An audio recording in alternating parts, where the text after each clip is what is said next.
आज हम बात कर रहे हैं इंसेंटिव की। एक बहुत ही इम्पोर्टेंट कंसेप्ट है, टॉपिक है इंसेंटिव। इंसेंटिव कई मामलों में जारी किया जाता है। आज हम टेली के अंतर्गत इंसेंटिव का बहुत अच्छा एक एग्जांपल लेकर के समझते हैं। इंसेंटिव खासतौर पे यदि हम परचेस अपने बिजनेस की बात करें तो उसमें कुछ मामले ऐसे होते हैं जहां पर माल को अधिक से अधिक मात्रा में खपाने के लिए भी इंसेंटिव जारी किया जाता है। तो इंसेंटिव के कई मामले हो सकते हैं। उनमें से आज का जो हमारा मामला है वो हम ये समझ करके चल रहे हैं कि हमारे सन्ड्री क्रिएटर ने हमें कोई टास्क दिया। टास्क कैसा कि यदि आप 1000 क्वांटिटी में प्रोडक्ट परचेज करते हैं तो परचेज करके सेल भी करना है, उसको परचेज करके आपके पास स्टॉक में नहीं रखना है। परचेज कर के बाद सारी हमें तो टास्क दिया सेल करने का, असल में कि आप यदि 1000 प्रोडक्ट 100 प्रोडक्ट कोई भी क्वांटिटी हो सकती है, यदि इतना प्रोडक्ट सेल करते हैं तो हम आपको एक्स्ट्रा बोनस देंगे, इंसेंटिव देंगे। जैसे सपोज करिए कि हमारा बिजनेस है एक सीमेंट का सेल करने का। कोई भी सीमेंट है, सपोज करिए कि हमें वो सीमेंट की जो बोरी है वो हमें पड़ रही है 300 रुपये की। अदरवाइज जो भी टाइप जो भी उसका वैल्यू हो, हम एक मान के चल रहे हैं 300 रुपये में हम अपने सन्डी क्रिएटर से खरीद रहे हैं। सन्डी क्रिएटर ने हमसे ये कहा कि एक काम करिए, आप 300 में ही इसको सेल कर दीजिए। यानी कि सन्डी क्रिएटर हमें दे रहा है 300 रुपये में और 300 रुपये में ही हमें सेल करने का बोल रहा है। तो हम जब बराबर जिस भाव में खरीदा उसी भाव में यदि बेच देंगे तो हमें प्रॉफिट क्या मिलेगा। नॉर्मली क्या होता है कि हम 300 रुपये में खरीदा तो 320 में बेचेंगे। बल्कि कुछ मामले तो ऐसे भी हो सकते हैं कि आप खरीदिए हमसे 300 रुपये में और 290 में बेच दीजिए। 10 रुपये का सीधा सीधा लॉस। अब 10 रुपये का लॉस तो है, लेकिन वहां पर एक बात की गई कि यदि आप नंबर ऑफ क्वांटिटी 1500 जो भी क्वांटिटी है, यदि आप नंबर ऑफ क्वांटिटी इतना सेल करते हैं तो हम इस टोटल सेल के ऊपर आपको 5000 10,000 50,000 जो भी, जैसे कि 1000 आप सीमेंट की बोरी सेल करते हैं तो हम आपको 50,000 रुपये का इंसेंटिव देंगे, ये बात कही गई। तो ऐसे मामलों में हमें इंसेंटिव की एंट्री को रिकॉर्ड कैसे करना है वो समझना है। ठीक है, यानी जो बोरी हमने 300 रुपये की खरीदी उसको यदि हम 290 में बेचते हैं तो हमें प्रॉफिट कहाँ होगा। तो यहाँ हमें प्रॉफिट नहीं होगा, हमें उस नंबर ऑफ क्वांटिटी के सेल करने पर हमें अलग से इंसेंटिव मिलेगा। ठीक है, तो आज हम एक एग्जांपल के माध्यम से इंसेंटिव की एंट्री को समझते हैं। आइए देखते हैं। यहाँ पर कुछ वाउच एंट्री के माध्यम से जो हमने नोट्स में ऐड की है। Some incentive of Rs 5000 was received from Gayatri computer with GST adjustment at the rate 12%। उसका एचएसएन कोड भी दे रखा है। यानी गायत्री कंप्यूटर ने हमें कोई टास्क दिया था और वो टास्क हमने सपोज करिए कि पूरा कर लिया, उसके बाद हमें कुछ इंसेंटिव मिल रहा है। इसकी वाउच एंट्री भी अलग से करके देख सकते हैं, पर चूंकि हमने इसमें नोट्स में एंट्री इंक्लूड नहीं किया है तो फिलहाल हम बैलेंस शीट से इस कंसेप्ट को समझ सकते हैं। यदि हम अपनी टेली कंपनी में जाएं और आज का अभी तक का यदि हम बैलेंस शीट देखें तो यहाँ पर हमारी करंट लाइबिलिटी में ड्यूटीज एंड टैक्स है 9,732 रुपये, जिसको आप नोट करके रखिएगा, ज़्यादा अच्छा रहेगा। साथ ही साथ प्रॉफिट एंड लॉस में यदि हम जाएं तो 2,27,566 रुपये है। ठीक है, अब इसमें हमें 5,000 रुपये का प्रॉफिट होने वाला है क्योंकि 5,000 का हमें इसमें इंसेंटिव मिलने वाला है। ठीक है, तो एक तो यहाँ पर ये बात भी समझना है कि इसमें टैक्स भी बढ़ेगा। ठीक है, और जो है कि प्रॉफिट भी बढ़ेगा, प्रॉफिट एंड लॉस भी हमारा बढ़ेगा। प्रॉफिट एंड लॉस लॉस नहीं होगा, प्रॉफिट होगा क्योंकि हमें इंसेंटिव मिल रहा है गायत्री कंप्यूटर द्वारा। तो इसको हम कैसे रिकॉर्ड करें वो चलते हैं वाउचर के अंतर्गत। यहाँ पर वाउचर के लिए भी प्रेस करेंगे और इसको डेबिट नोट में लेना है। अब देखिए, डेबिट नोट में जब आइटम इन्वेंट्री हमारी रहती हो, यानी आइटम हमने रिटर्न किया है, उस स्थिति में हम रिकॉर्ड एंट्री करते हैं। और चूंकि सन्डी क्रेडिटर ने इंसेंटिव दिया है तो जैसा डेबिट नोट में माल वापस करने पर पैसा हमें मिलता है, वैसा ही चूंकि यहाँ पर पैसा मिल रहा है इसलिए इंसेंटिव की एंट्री डेबिट नोट में करना है। तो यहाँ पर आइटम इनवॉइस ना लेते हुए यहाँ पर अकाउंट इनवॉइस लेना है, ठीक है। अकाउंट इनवॉइस आप ले लीजिएगा इस प्रकार का, और पार्टी सेलेक्ट करेंगे हम गायत्री कंप्यूटर, ठीक है। वहाँ से हमें इंसेंटिव मिलना है, कंट्रोल से एक्सेप्ट करेंगे, और यहाँ पर इंसेंटिव यदि बना है तो अच्छी बात है, नहीं तो आप अल्ट सी से इंसेंटिव का लेजर बना लीजिएगा। और जो इंसेंटिव जाएगा वो है इनडायरेक्ट इनकम हमारी, इसके ऊपर जीएसटी को एप्लीकेबल करना है, ठीक है। स्पेसिफाइड डिटेल है टैक्सेबल, 12% टैक्स की बात की गई है, कंट्रोल ऐसे एक्सेप्ट कर दीजिए। अमाउंट है हमारा 5000 हमें इंसेंटिव मिल रहा है।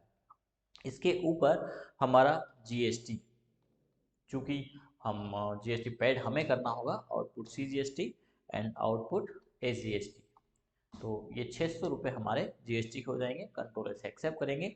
यदि इसके बाद आप बैलेंस शीट को देखें तो यहाँ पर 5000 हमारा इंक्रीमेंट हो गया, 2,27,566 था, वहीं पे 5000 यहाँ पे मिल गया, तो 2,32,566 रुपये हो गया, ठीक है। अब चूंकि ये संधि क्रेडिट ने अभी दिया नहीं है, पर 600 रुपये हमारे ड्यूटीज एंड टैक्स में जुड़ चुके, तो संधि क्रेडिटर से लेना माइनस में आ रहा है हमारे लाइबिलिटी तरफ, चूंकि संधि क्रेडिटर को पैसा देना होता है तो हमारी लाइबिलिटीज है, लेकिन जब प्लस में होता है तब देना होता है। यदि लाइबिलिटीज में वो चीज माइनस में आ रही है, इसका मतलब ये लेना है, तो हमें गायत्री कंप्यूटर से 5000 अब लेना है। तो हम इसके लिए वाउचर में जाएंगे, एक रिसिप्ट की एंट्री रिकॉर्ड करेंगे, यहाँ पर सिलेक्ट करेंगे गायत्री कंप्यूटर 5,600 रुपये,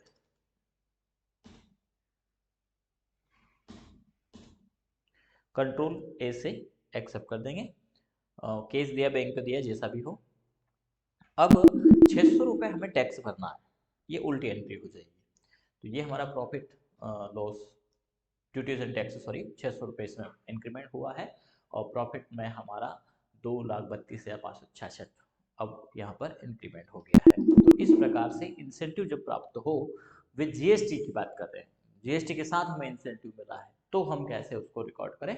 चूंकि हम यहाँ पर जब परचेज सेल्स में जाते हैं, परचेज में गए, डेबिट नोट क्रेडिट नोट में गए, तो आप यहाँ पर पाते हैं कि यहाँ पर कंट्रोल एन जब हम करते हैं तो आइटम इनवॉइस है, अकाउंट इनवॉइस है, एज ए वाउचर है, तो हमने सभी मामले समझे हैं। अकाउंट इनवॉइस कब सेलेक्ट करना है, वाउचर मोड कब लेना है, आइटम इनवॉइस कब लेना है, इन्वेंट्री के समय मूलतः हम आइटम इनवॉइस लेते हैं, है ना। अकाउंट इनवॉइस में जैसे अभी हमने बात की, तो यहाँ पर सीधे से इंसेंटिव मिल रहा है, आइटम नहीं मिल रहा, लेकिन उसके ऊपर टैक्स है, तो ऐसे मामले आइटम इनवॉइस में न जाकर के अकाउंट इनवॉइस में जाएंगे। एज ए वाउचर में जहाँ टैक्सेशन की बात नहीं की, सीधे सीधे अमाउंट आ रहा है, तो एज ए वाउचर में उसको हम रिकॉर्ड कर सकते हैं। तो टैली के अंतर्गत हर कार्य की कार्य पद्धति के आधार पर उस वाउचर को डिजाइन करके दिया गया है। इन कंसेप्ट को हमें समझने की आवश्यकता है। बेसिक तौर पे यदि आपने इनको समझ लिया, तो वैसे ही आप सारी वाउचर एंट्री सीधे सीधे रिकॉर्ड कर पाएंगे और टैली को बहुत अच्छे से समझ पाएंगे। चलिए अगला यदि हम बात करें, तो अगली वाउचर एंट्री हमारी क्या कहती है,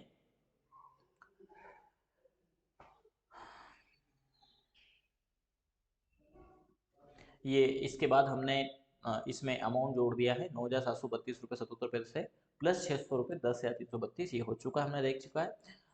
पे बोनस, अगली वाउचर भी इसी प्रकार की है, पे bonus Sanwariya computer 2,000 with GST के हमने बोनस के सांवरिया कंप्यूटर को दिया है। तो यहाँ सांवरिया कंप्यूटर है और वाउच में थोड़ा सा मिस्टेक हुआ है, इसमें स्टार कंप्यूटर है, तो सांवरिया कंप्यूटर की एंट्री है, तो यहाँ पर सांवरिया कंप्यूटर को ही लेना है, ठीक है। ये एक इमेज यहाँ पर एडिट नहीं हो पाई, इसको आगे हम बहुत जल्दी संशोधित कर देंगे।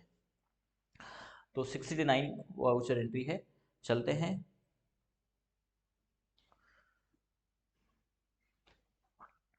वाउचर में, और यहाँ पर same control sorry credit note के अंतर्गत हम रिकॉर्ड करेंगे। यहाँ पर वही कंट्रोल एस प्रेस करके आपको सेलेक्ट करना है सांवरिया कंप्यूटर, कंट्रोल एस एक्सेप्ट करेंगे, कंट्रोल एस एक्सेप्ट, स्वास्तिक सिलेक्ट गलत सिलेक्ट कर लिया है, ये सांवरिया कंप्यूटर है। और इनको बोनस पे बोनस नाम का लेबल बना है, जो इनडायरेक्ट एक्सपेंसेस है हमारे लिए, जब इंसेंटिव मिल रहा है तो इनकम है, और दे रहे हैं तो वो एक्सपेंसेस है 2000 रुपये। इसके ऊपर लगने वाला जीएसटी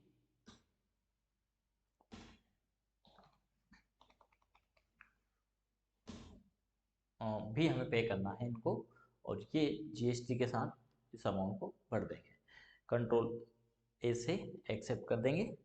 इसके बाद हम बैलेंस शीट को देखें। बैलेंस शीट चेक कर लेना अच्छा होता है, ताकि हमें समझ में आ जाए कि हमारी ड्यूटीज एंड टैक्स यहाँ पर कम हो गया है, लेकिन सनी डेटर्स को 2240 रुपये हमें पे करना है। तो हम एक यहाँ पर वाउचर में पेमेंट की एंट्री भी रिकॉर्ड कर देंगे। पेमेंट में आ जाएगा सांवरिया कंप्यूटर, कितने जाएगा 2240 रुपये, केसी या बैंक जैसा भी आप चाहें। अब यदि आपकी लाइबिलिटीज़ की बात करें तो यहाँ पर ये लाइबिलिटीज़ हमारी खत्म हो जाएगी। टैक्स भी कम हो जाएगा, क्योंकि 240 रुपये हमने सावरे कंप्यूटर को दे दिया है, वो अब टैक्स को जैसे हमने गायत्री कंप्यूटर से लिया था और फिर हमने पे किया, या हमारे लाइबिलिटीज़ में खड़ा हो गया, अभी पे नहीं किया है पर खड़ा तो हुई है, यानी पे तो हमें ही करना है। ऐसा ही 240 रुपये माइनस हो जाएगा, जिसको सावरिया कंप्यूटर पे करेगा। ठीक है। तो ये था हमारा बोनस और इंसेंटिव, जो आपको बखूबी समझ में आया होगा। इस प्रकार के वाउचर एंट्री और आप रिकॉर्ड कर सकते हैं। अगली एंट्री हमारी जो कहती है वो है purchase PTZ camera for RS 30,000 from Gladwin private limited, pay by SBI IGST। अब चूंकि यहाँ पर देखिए ये भी हमारा अकाउंट इनवॉइस वाला मामला है, ये हमारा कहलाता है कैपिटल गुड्स विद GST, यानी कि हमने जो माल खरीदा है वो हमारी एक स्थायी संपत्ति है। ठीक है। जब कैपिटल गुड हम खरीदते हैं तो उसके ऊपर जो टैक्स लगता है उसका ITC छूट प्राप्त होता है। ठीक है। असल में जो हमने कैमरा खरीदा है या जैसे पैनल खरीदा है, तो जो भी वे संपत्तियां जो व्यापार चलाने के उद्देश्य से व्यापार में लगाई जाती है वो हमारी फिक्स असेट कहलाती है। तो फिक्स असेट के अंतर्गत जब हम परचेस करेंगे और उस पर टैक्स लगेगा तो उस टैक्स में हमें छूट प्राप्त होगी। अब छूट कैसे प्राप्त होगी, इसको हम इसी एग्जाम्पल से समझ सकते हैं। कैसे समझना है, तो इसके लिए सीधा सीधा गणित है कि आपको अभी लाइबिलिटी जनरेट हुई है आपकी 10,092 रुपये। इस 10,092 रुपये में हमने क्या किया है कि यहाँ पर एक कैपिटल गुड लिया है, वो है ग्लैडविन का कैमरा। ठीक है। तो इस कैमरे के ऊपर चूंकि हम जीएसटी पे कर रहे हैं और चूंकि हमने इसको बैंक से खरीदा है, तो जो भी इसका जीएसटी बनेगा वो हमारा यहाँ पर माइनस हो जाएगा। तो 10,092 रुपये में से हमारा जीएसटी, यानी हम 38,000 का जीएसटी 6,840, यदि इसका आप कैलकुलेशन करें तो हमारा जो लाइबिलिटीज है वो है 10,092 माइनस अमाउंट जो हमारा टैक्स का बन रहा है वो बन रहा है 6,840, 6,840, सॉरी, माइनस 6,800। अरे ये कैलकुलेटर सही नहीं है, स्टैंडर्ड कैलकुलेटर लेना है।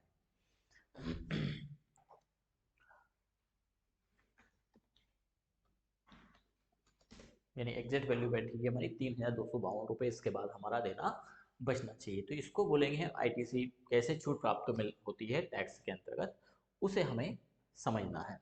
ठीक है। चलिए, तो अब हम इसकी एक एंट्री करते हैं कैपिटल गुड की। तो वाउचर में जाएंगे, वाउचर में परचेस का वाउचर चूँकि हम परचेस कर रहे हैं, और यहाँ पर कंट्रोल एच प्रेस करिएगा।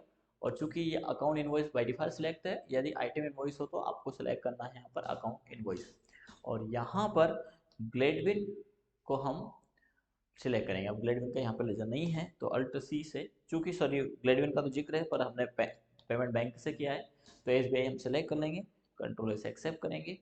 यहाँ पर हमें सिलेक्ट कर लेना है registered person, regular registered, GST number Gladwin का आप डाल सकते हैं। और यहाँ पर PTZ कैमरा ये हमें लेना है, और इसकी वैल्यू है 38,000। ठीक है। यहाँ पर हम ले लेंगे tax input CGST, input AGST। अब यदि हम इसको कंट्रोल से एक्सेप्ट करें और इसके बाद बैलेंस शीट को देखें, तो आप देखेंगे 3,252 रुपये हमारे यहाँ पर लाइबिलिटी के बचे हैं, यानी ये हमें देखिए माइनस आ गया, जैसा हमने कैलकुलेट किया था वैसा ही यहाँ पर आ गया। तो कैपिटल गुड के ऊपर हमें रिबेट मिलती है, छूट मिलती है, ठीक है। तो टैली भी उसको उसी प्रकार से आपको जनरेट करके देगा। तो ये था हमारा इंसेंटिव बोनस के साथ में कैपिटल गुड की एक एंट्री। इसके बाद कुछ वाउच एंट्री और हैं, इनका आप पिक ले करके जो है कि यहाँ की बैलेंस शीट को मैच करने का प्रयास करें, ठीक है। ये हम आगे के उसमें समझेंगे।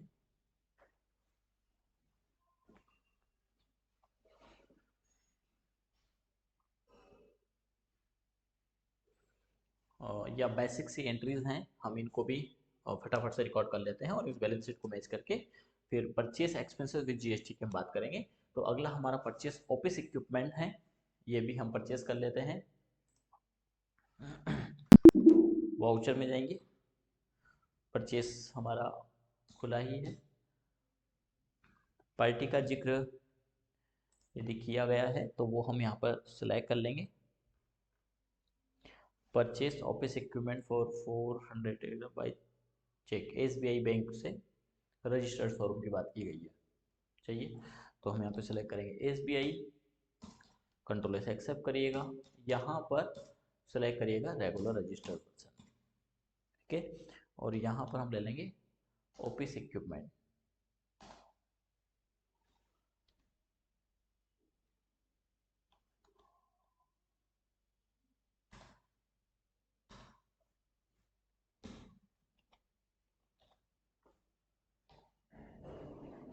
चलिए इसका लेजर हम बना लेते हैं।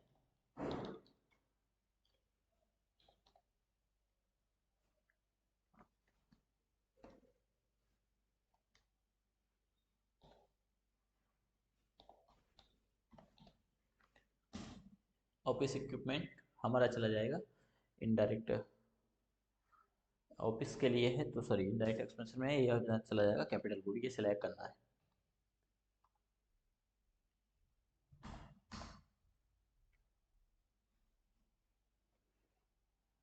कैपिटल गुड यानी फिक्स असेट, और यहाँ पर जीएसटी एप्लीकेबल, और यहाँ पर स्पेसिफाइड डिटेल है टैक्सेबल, और गुड की जगह यहाँ पर कैपिटल गुड सिलेक्ट कर लीजिएगा, तभी आपको रिबेट मिलेगी इसके ऊपर। परचेज किया है हमने 4,800 रुपये का, इसके ऊपर लगने वाला टैक्स इनपुट,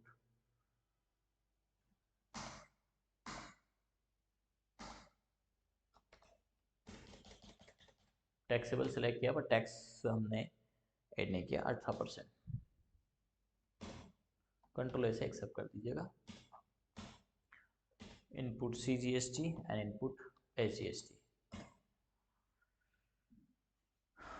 ठीक है, कंट्रोल से एक्सेप्ट करिएगा।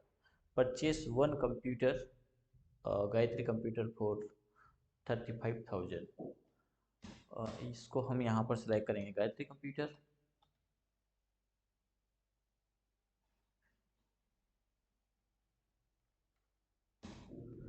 कंट्रोल से एक्सेप्ट करेंगे। कंप्यूटर, तो यहाँ पे कंप्यूटर ग्लेजर नहीं है तो हम अल्ट C से कंप्यूटर बना देंगे, लेकिन पहले के कंप्यूटर जो बने हुए हैं वो आइटम यहाँ पर आएंगे ही नहीं। तो हमने वन कंप्यूटर, कंप्यूटर जो भी हमारा हो, लैपटॉप हो डेस्कटॉप हो, फिक्स एसेट है हमारा ये, फिक्स एसेट में लेंगे और इसको भी हम उसी प्रकार से स्पेसिफाई डिटेल है यार, टैक्सेबल 18% और कैपिटल गुड बजाएंगे, गुड्स न लेकर के कैपिटल गुड, और ये हमने परचेज किया है 35,000 का, इस पर लगने वाला जीएसटी। अब देखिए इसके बाद हमारा जो डीएससी है वो देना नहीं, गवर्नमेंट से लेना निकलेगा, HGST, कंट्रोल से एक्सेप्ट करिए। यदि आप बैलेंस शीट को इसके बीच में देखना चाहें तो हमारी बैलेंस इस प्रकार से दिखाई देगी, और यहाँ पर ड्यूटीज एंड टैक्स माइनस में आ रहा है 3,911 रुपये, जो कि गवर्नमेंट से हमें लेना है। चूंकि अभी गायत्री कंप्यूटर को पे नहीं किया, यदि पे करेंगे तो ये अमाउंट आपके असेट तरफ आएगा प्लस में, ठीक है। अगली वाउचर एंट्री और कर लेते हैं, इसके बाद बैलेंस शीट की बात करेंगे हम। अगला हमारा है वन डिजिटल पैनल, यदि इसकी बात करें तो ये एंट्री हमारी यहाँ पर है, one digital panel from LG private limited Rajasthan, IGST इसमें लगा है। ठीक है, तो हम ये भी हम ले लेते हैं।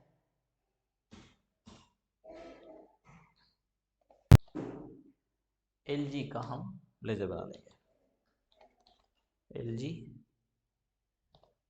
पीवीटी प्राइवेट लिमिटेड, और ये हमारा है संडे क्रिएटर, स्टेट में राजस्थान, कंट्रोल है। अब असल में एलजी नहीं, जो भी एक्चुअल में जहाँ कंपनी है, तो हमने एलजी की माना के स्वरूप से खरीदा है। पार्टी डिटेल में राजस्थान, सप्लाई डिटेल में मध्य प्रदेश आ जाएगा, और यहाँ पर आ जाएगा एलजी का पैनल। हालांकि इसमें कंपनी का जिक्र है क्या, देख लेते हैं, नहीं बस इतना ही है। तो यहाँ पर ले लेंगे हम डिजिटल पैनल,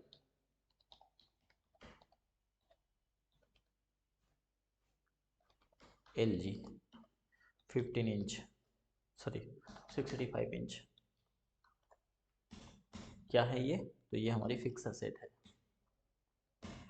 इसमें जीएसटी एप्लीकेबल है, स्पेसिफाइड डिटेल है, टैक्सेबल 18%, कैपिटल कंट्रोल से एक्सेप्ट करेंगे। कितने का है, तो ये है 1,16,000,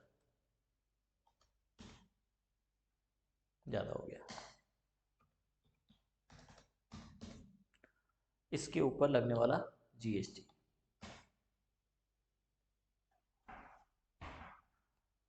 आईजीएसटी है, राजस्थान है तो इनपुट आईजीएसटी ले लेंगे 20,880 रुपये, कंट्रोल से एक्सेप्ट करेंगे। 20,880 है, और 3,000 कुछ वो थे, तो 23,000 कुछ आना चाहिए, हो सकता है 24,000 तक पहुंच जाए राउंड फिगर में।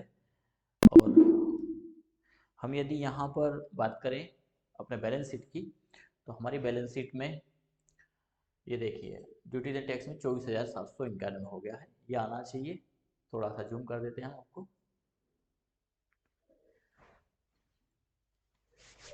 हरे कृष्णा। तो यही हमारी बैलेंस शीट आना चाहिए, ये 24,791 रुपये। ठीक है, तो ये हमारा गवर्नमेंट से लेना है। जो कैपिटल गुड होता है उसके ऊपर जो जीएसटी है वो हमें रिबेट के रूप में मिल जाती है, जो हमारी टैक्स लाइबिलिटी है उसमें से माइनस हो जाएगी। यानी गवर्नमेंट जब हम परचेस करेंगे तब लेगा तो सही, लेकिन रिबेट के रूप में बाद वापस हमें मिल जाएगा। क्योंकि हमारा जो फिक्स एसेट है वो रिवेन्यू जनरेट करके दे रहा है, ये भी ध्यान से पढ़ना। यदि ये पैनल हम यदि रजिस्टर्ड पर्सन नहीं है तो ये रिबेट नहीं मिलेगा। यदि रजिस्टर्ड पर्सन है तो चूंकि इस पैनल के माध्यम से हम जो भी काम कर रहे हैं उससे एक आय हो रही है, और आय में 18% जीएसटी मिल रहा है, यानी गवर्नमेंट को भी आय हो रही है। हमने माना कि इसमें 100 रुपये कमाया तो 18 रुपये गवर्नमेंट ने भी कमाया, तो गवर्नमेंट कह रही है कि मेरी 18% की हिस्सेदारी है आपकी तरफ। ठीक है, तो इस प्रकार से गवर्नमेंट हमें ये टैक्स देती है, एक बार हमसे पैसा लेगी। ऐसा नहीं कि इस पैनल पे भी टैक्स ले लिया और फिर इसकी आय पे भी टैक्स ले लिया, तो आय पे तो टैक्स लेती ही है, लेकिन इस पैनल के ऊपर 18% हमें रिबेट के रूप में वो जो टैक्स है वो वापस मिल जाएगा। तो इस प्रकार से हमें रिबेट यहाँ पर जनरेट होती है। ठीक है, तो ये हमारी बैलेंस शीट जो है कि मैच कर गई है 73 वाउचर एंट्री तक की। इसके बाद हम आगे पढ़ेंगे परचेस एक्सपेंसेस विद जीएसटी।